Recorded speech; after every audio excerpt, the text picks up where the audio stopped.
There's a new me coming out, and I just have to live, and I wanna give. I'm completely positive. I think this time around I am gonna do it like you never knew it. Oh, I'll make it through. The time has come for me to break out of the shell. I have to shout that I am coming out. I'm coming out. I want the world to know.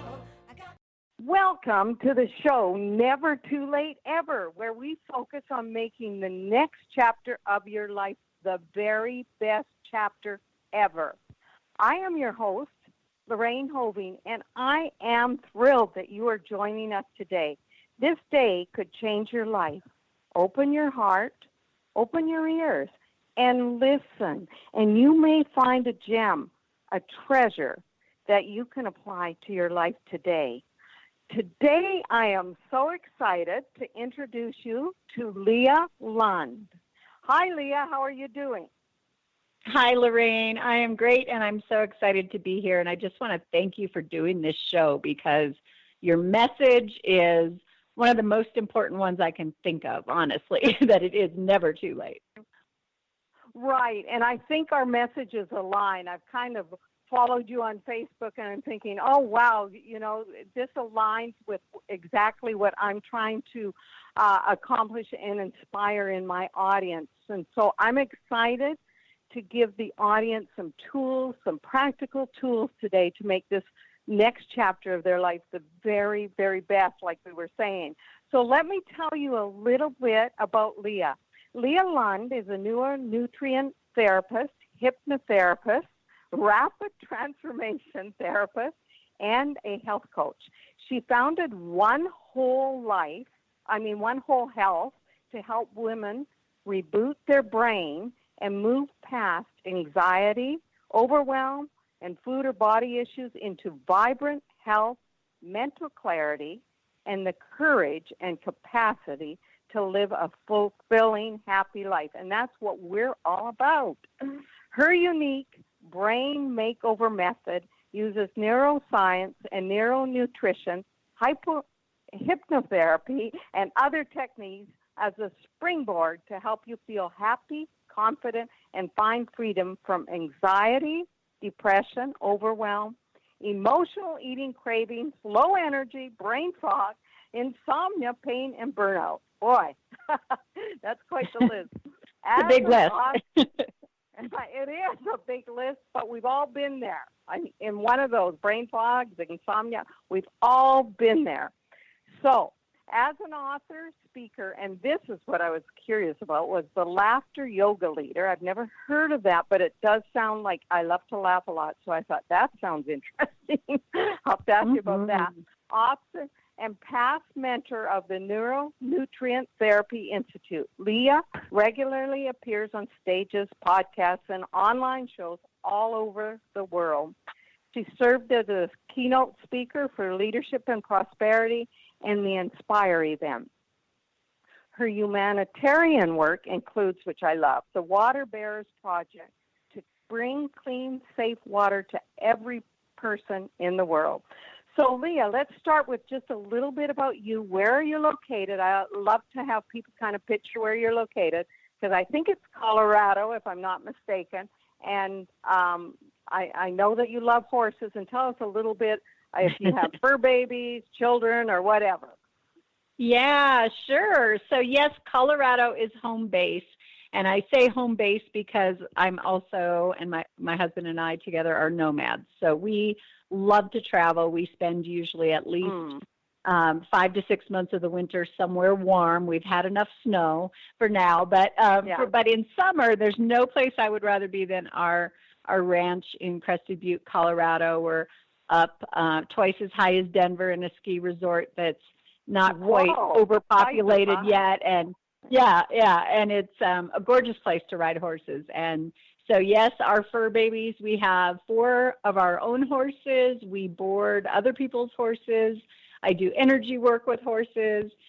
And from about June 1, or as soon as the weather allows, until the end of October. There is no place I'd rather be than out in the forest, in the national forest, on my horse, and I just love everything about it. We also have a miniature horse that's actually a dog, but he's 100 pounds, so he's and he's 4 years old, and his name is Jack, and he thinks he's a lap puppy, and he'll knock you over with kisses if you're not careful.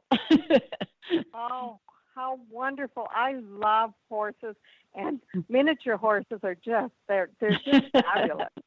And I love horses because they either they're very intuitive, I think, and they either trust you or they don't, or I just love them. Yeah. So they read energy, so clearly. That's and in fact, I just finished up a women's retreat, and we did an equine therapy where the horse actually helps pull stuck emotion out of you, and then we did a ride, and then we layered on a third level of a trust exercise. So it's really interesting that you said trust, but where they really gained the horse's trust enough to be able to direct and guide them simply with their energy and their body position, and not touching them, not riding them, being across a round pen. And it's so empowering, because then also they realize that they have this power, energetic power, that they can use with people too, and connect deeper. So, yeah. Right. And they probably became aware of their own, they became aware of their own power. Well, that's cool. That's really neat. Now, today we're going to talk about, because you're coming back next week, which I'm so excited about, harness the power of your brain for greater clarity, courage, and capacity. And so let's begin. Why is it hard to get ourselves to do the things that we want to do in our brain? We want to do them, and that are good for us. Why is it hard for us to do, like we set out, okay, this day I'm going to eat right. I'm going to have 3, and I'm not going to snack. Why is it hard? We set out to do it, and then we don't do it. Tell us a little bit about that and how our brain works. Sure. Well, I think we have to start with the fact that there's a brain and there's a mind, and oftentimes those terms are used interchangeably, but the brain is really a mechanism, is how I look at it. It's physical. It's a mechanism.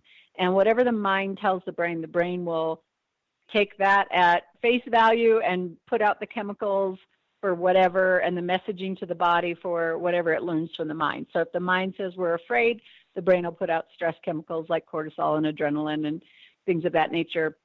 If the mind tells the brain we're happy, then it will put out serotonin and oxytocin and endorphin and really feel good chemicals. So there's two things going on here, and there can be physical issues with the brain, in particular neurotransmitter depletion. So your serotonin levels, for example, could be low, and that could make it difficult, or your catecholamine levels could be low, and that would make it difficult to do what you want to do. But then also there's this piece of, well, what's the mind telling the brain? Together, the brain and mind, there's what's called a negative bias in neuroscience, and it means that given a choice, the mind will direct the brain to keep us safe. So we have this automatic stress response to protect ourselves that we get to override, but left to their own devices, the mind and the brain will first fear things in order to keep us safe, which really perpetuates our species, so it's very much ingrained in our biology. Right. So our mind is kind of like our will. So explain the difference between the mind, because that feels like that's the part of you that makes up it's like making up your mind, so it's making up your will. But the brain we have no control over, right? Well, the brain will respond. Yeah, the brain will respond. So we do have control over it, and it also needs physical things just like a body. It needs the right nutrition, it needs hydration, it needs fat, so there can be physical issues. But yeah, to say that the mind is the will, I love that word. I actually don't use that, and I'm going to start now because that's a good way to describe it. Also, mind connects, I think, deeply with heart. And belief. So yeah, it's really what you believe. The brain believes you. So if you believe you can do something, the brain believes it. If you believe that you can't, or it's too hard, or there's a special circumstance that makes it impossible for you, or that it's too late, then the brain will respond accordingly. Right. So so we activate our brain through our mind and through our will. Mm-hmm. But yet the brain, I love what you said, because I'm fascinated. I've always been fascinated about the brain. So the brain needs, like any other organ, it needs the proper nutrition, it needs the proper care, and sometimes we don't think about it very much. We just take it for granted, the brain, don't we? I think a little bit. Oh, yes, and it's a miracle computer. We're learning new things in neuroscience every day about how it all works.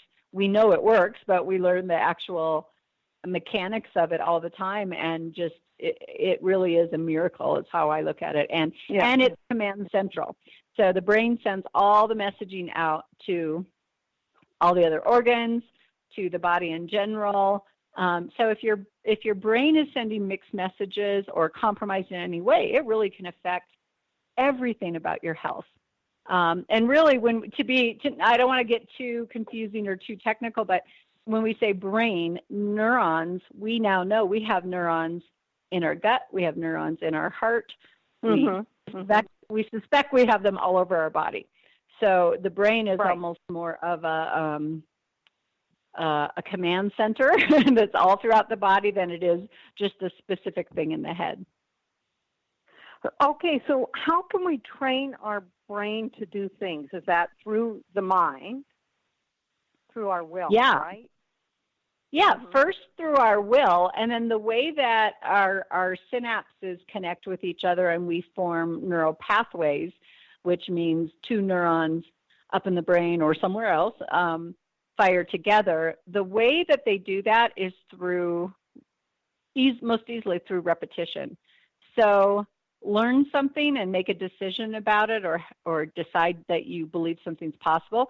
And then what it takes is really effort to take that action, and then repeat. Right. But the really amazing thing that I want to make sure I say is that even one time counts. Even one time has changed your brain a little bit. So you have two neurons that are firing this electric message between each other out of the dendrites. And every time you do one thing, those two dendrites and neurons, they move closer together.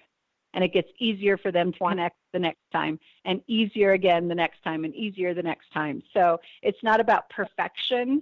It's definitely about repetition and knowing that even one time you started to change your own brain just by, let's say somebody doesn't like to get up in the morning, and one time you just do it. You get up, you shut off the alarm, no snooze, and you're up. That has made a difference physically in your brain. Yeah, then that's really, really cool, because that gives people hope that you can make a difference with your brain. Definitely, yeah. And you don't actually even have to fully believe it yourself. As long as you do the action, that tells the brain, okay, we're doing this. As long as and then you can build the belief, and the mind can be more on board later, and then it just gets stronger and stronger. But even our body can send a message to the brain that the brain will believe. And what I mean by that is, if we sit up straight, if we keep our body posture open, I love if we put even just a pen in our mouth. You know how sometimes you're writing and then you just put the pen in your mouth while you're doing something? That physical act with the body turns up the corners of the mouth a little bit, and that sends a message to the brain that we're happy. because it's like a smile. Really? And this is actually Yeah. tying into laughter yoga. So if we want to talk about that now, it might be a good time because it sends a message to the brain that we're happy, and the brain says, okay, we're happy. I'm going to put out all these happy chemicals, and then it spirals upward. I know. Isn't that exciting? I mean, it really is exciting. So